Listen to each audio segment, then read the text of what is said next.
When you think of marriage preparation, what comes to mind? For most people, it's the 6 months before the big wedding day. You're trying out the tux and the dress. But the Catholic Church teaches that if that's when marriage preparation is starting, it's starting way too late. That's just what's called immediate marriage preparation. There's also proximate and remote, meaning you need to be preparing for your marriage when you're in high school, even when you're in grade school. So how are you supposed to do this as a high school student getting ready for a marriage that might not take place for another 10 years?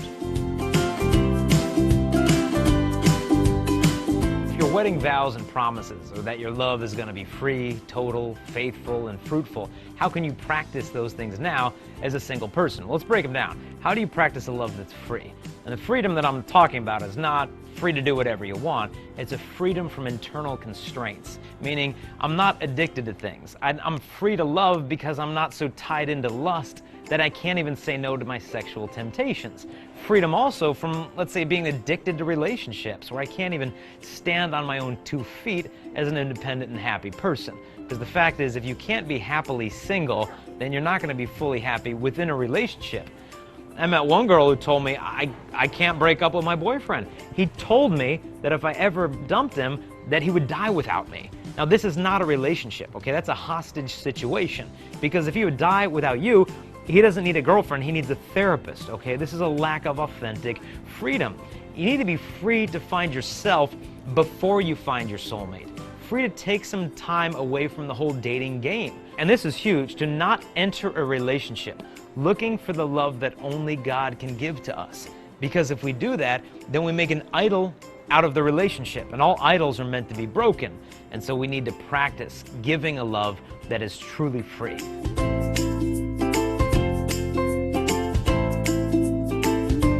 Secondly, part of the vow that your love needs to be total. How to practice total love is an unconditional love.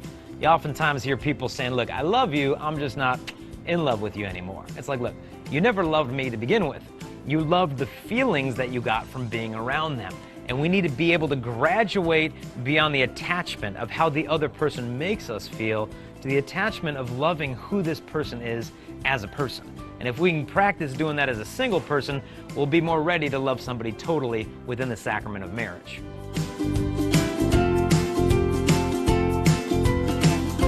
The third part of the wedding vows that we make is that our love is faithful. And to understand, by practicing chastity and purity now, you're actually training yourself in faithfulness. Because if you're going to get married, then one day you're going to promise somebody, I'm going to love you and I'm going to honor you all of the days of my life. Well, realize today is a day of your life.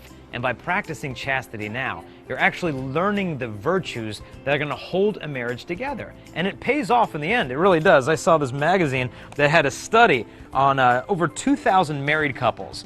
And it said chastity before marriage may have its uses after all. Well, who knew? They surveyed 2,035 married couples and found that the couples who waited until after they were married to have sex had better communication, better relationship satisfaction, better sexual quality in the relationship, and a more perceived stability in the relationship. And so the fact is, it does pay off. And so we've got to train ourselves in this faithfulness. And we need to be able to stay away from those things that teach us the opposite of faithfulness. Mostly things like pornography, which basically just gets you addicted to mental adultery. Because if we can cut these things out, then we're going to realize that fidelity is not just what I do with my body. Fidelity is what I do with my heart, with my eyes, and with my entire imagination. And if I can grow in that kind of faithfulness, then I'll be well prepared for the day of my wedding.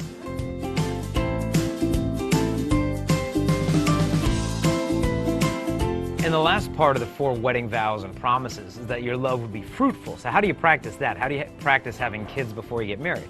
Well, one, to realize the connection between life and love. Making love should mean making life.